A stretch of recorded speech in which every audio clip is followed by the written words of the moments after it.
Alo, chào Vinh, xin chào các bạn. Hôm nay thì mình chia sẻ cái bánh bò chảo, bánh bò xốp mềm, nhiều rễ tre, đơn giản nhất luôn, không có cần động tay đến bột, không cần nhồi bột cực công giống như là cái bánh bò rễ tre truyền thống. Giờ mời các bạn mình cùng xem luôn nha. Đầu tiên là mình dùng 100g bột năng cùng với 100g bột mì đa dụng và 200g bột gạo, tổng cộng là 400g.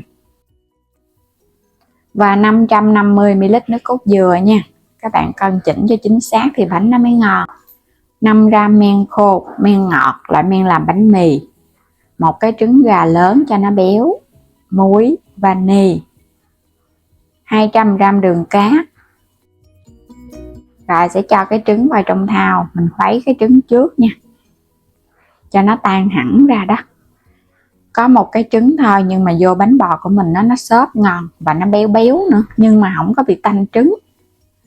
Rồi tiếp theo là nước cốt dừa nè, 550ml, cũng khuấy đều lên, nhưng mà mình có chừa lại một chút á.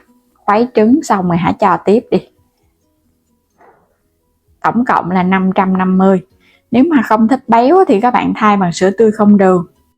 5g men khô, trộn thật đều lên.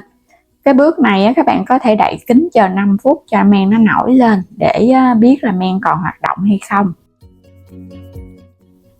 200g đường cát, khuấy thật đều. Tỷ lệ mình dùng là 1 đường và 2 bột thì bánh của mình nó sẽ ngon nha, độ ngọt nó vừa. 100g bột mì đa dụng, trộn đều lên trước cho nó đừng có bị ốc trâu quấn cục, rồi mình hãy cho tiếp. 100g bột năng. Các bạn làm công thức này đi, bảo đảm ăn ngon luôn, mềm dai mà xốp nữa, có rễ tre, không có cần nhồi bột. 200g bột gạo, muối, vani để khử mùi tanh của trứng, giúp bánh thơm hơn. Trộn thật đều lên. Làm bánh bò rễ tre theo kiểu xưa là phải nhồi bột, nhồi lâu lắm bột nó mới dậy, và ủ đến 2 lần. Còn bánh này mình ủ 1 lần thôi à. Xong rồi nè, bây giờ các bạn thấy bột nó mịn này nè, nó không còn lợn cợn nữa là được rồi. Nếu mà trộn không kỹ thì lọc qua cái rây. Rồi đậy kính mình chỉ chờ thôi ha. Làm với men này thì chờ chừng tiếng đến 2 tiếng là nó nở gấp đôi bột rồi. Trời nắng nên là mình ủ 1,5 tiếng, còn trời mà mưa thì các bạn ủ 2 tiếng đi. Bột lúc này nó nở lên vậy nè, các bạn thấy nó sẽ xốp mà nó nhiều bong bóng nhỏ nhỏ li ti ở bên trong bột á. Để gần cho các bạn xem kỹ hơn nha, những cái bong bóng nhỏ nhỏ nó xuất hiện nhiều vậy nè. Cho chút xíu dầu vào cái chảo, hôm nay mình nướng bằng cái chảo máy bay. Đốt cho cái chảo thật là nóng nha, rồi các bạn hãy hạ lửa nhỏ, mình cho dầu. Bây giờ sẽ múc bột vô. Nướng bánh bằng cái chảo thì các bạn nhớ để lửa thiệt là nhỏ để bánh nó chín đều. Cho bột nó chảy qua xung quanh để nó có cái viền bánh, nhìn nó mới ngon. Để lửa nhỏ đậy nắp để cho bánh nó có hơi. Trong thời gian nướng các bạn nhớ xoay chảo và kiểm tra bánh xem coi nó có bị khét không nha. Bánh mình nướng một ổ vậy là khoảng 10 phút, lửa thiệt là nhỏ luôn. Bên trong mình thấy còn nước nè, bây giờ mình sẽ nghiêng cái chảo cho nước bột này nó chảy lan ra để nó nhanh chín hơn á. Tại mình làm cái chảo này nó có cù lao ở giữa, nó vung bột lên. Xay lại là mình thấy nó chín rồi nha, bột nó không có còn ướt nữa là nó chín này. Xung quanh nó cũng vàng đều luôn, không có bị khét đâu. Đây ở bên dưới bánh nha, thơm phức à. Lấy bánh ra, một ổ bánh đầu tiên, rễ tre nứt luôn, xốp mềm rễ tre nứt luôn á. Rồi cũng gót bột vô mình nướng tiếp nha.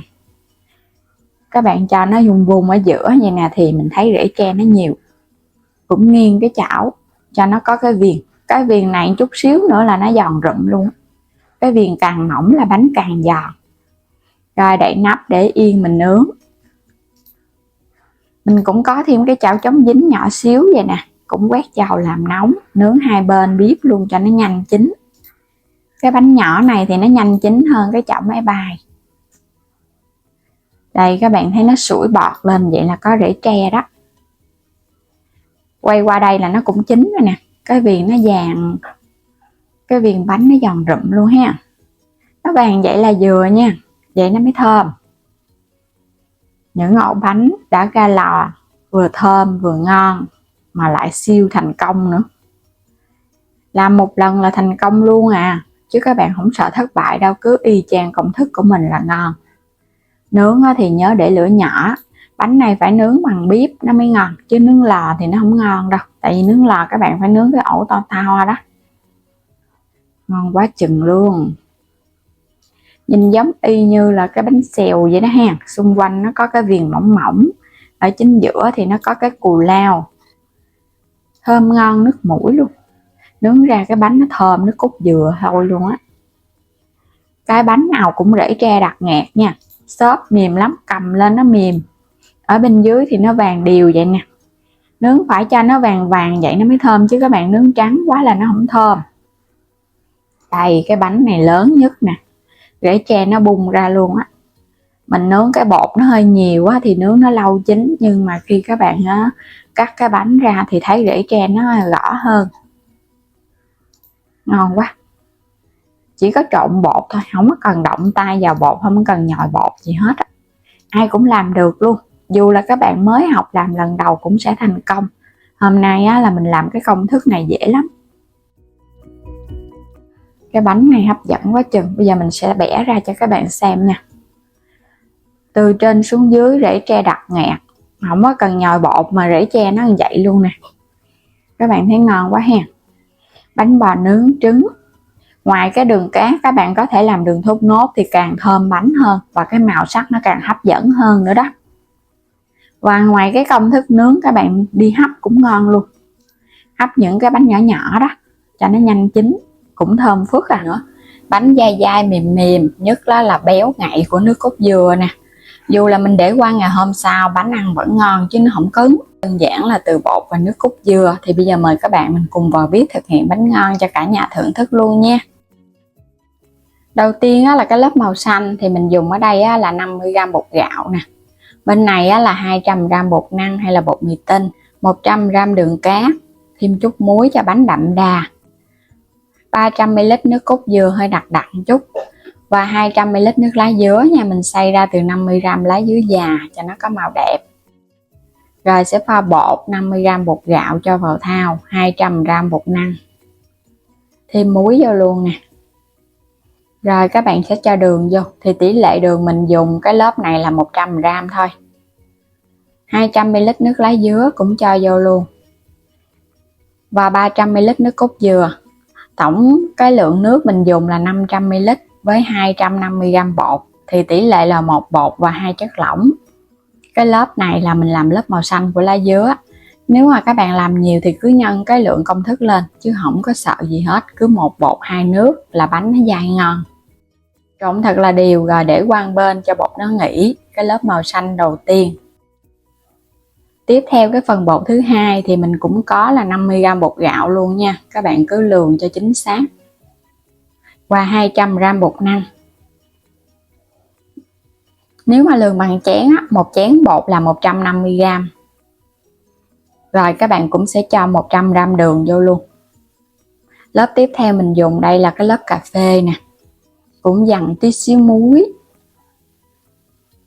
200ml cà phê mình pha cà phê phin pha 2 muỗng cà phê bột, và 300ml nước cốt dừa.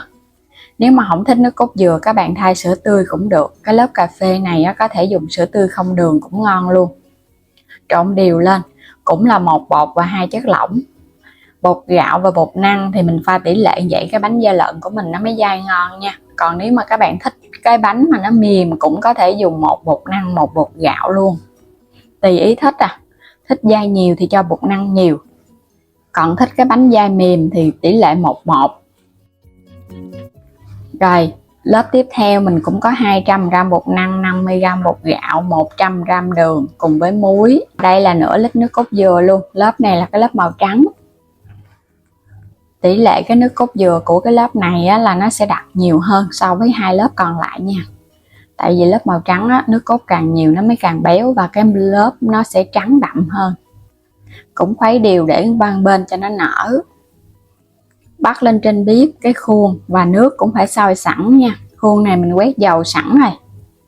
Mình là đổ 2 khuôn, một khuôn inox 22 và một khuôn nhôm 18.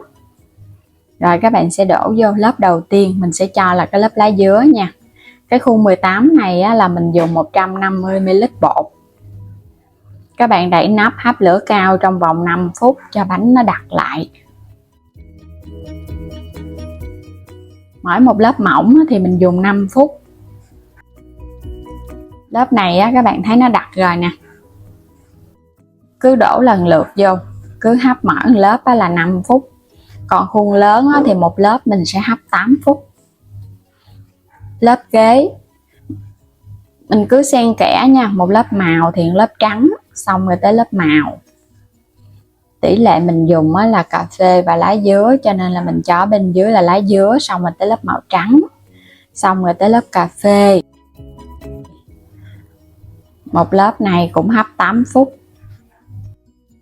Đủ thời gian là được rồi. Mình hấp luôn hai cái khuôn chung một cái nồi, tiết kiệm thời gian mà tiết kiệm ga nữa. Cứ xen kẽ nha, lớp màu này rồi tới lớp màu kia, nhớ nha, xen kẽ như vậy á. Các bạn nhớ lớp nào trước thì một chút nữa mình lặp lại giống như hệt vậy á, chứ đừng có lộn màu là hồi ra nó không có đẹp. Và lớp cuối cùng thì các bạn cứ đổ vô rồi mình hấp 15 phút với lửa vừa cho bánh nó chín hẳn. Đủ thời gian là được rồi. Thì mỗi một khuôn tổng cộng mình hấp có 6 lớp. Bánh chín thì mở nắp ra chờ cho nó nguội. Khuôn bánh nguội mình lấy ra khỏi khuôn nó mới dễ, còn các bạn để còn nóng lấy ra khó lắm. Bánh dai mềm ngon.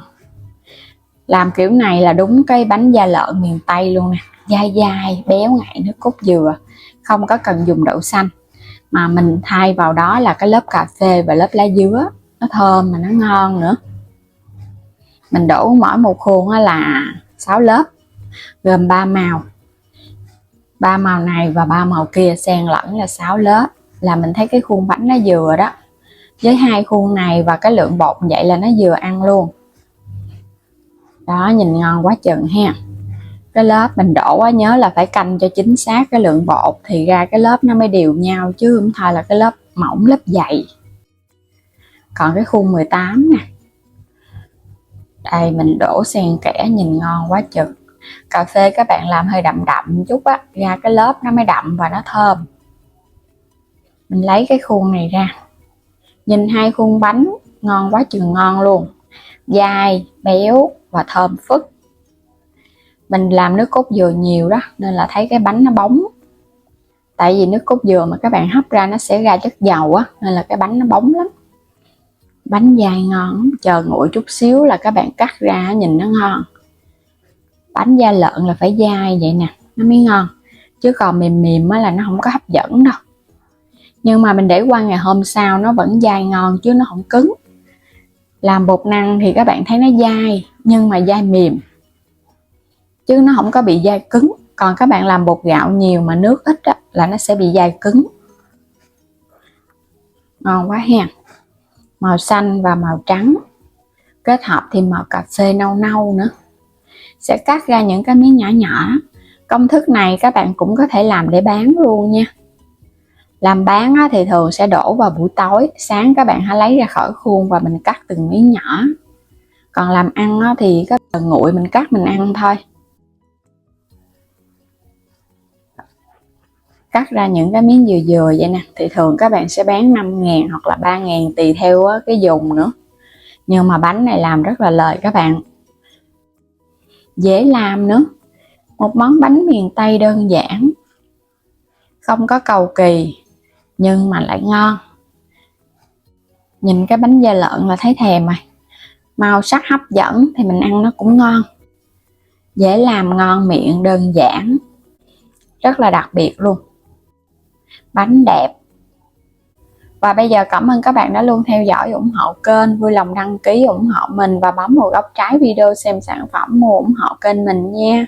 Xin chào tạm biệt, hẹn gặp lại các bạn ở những video tiếp theo.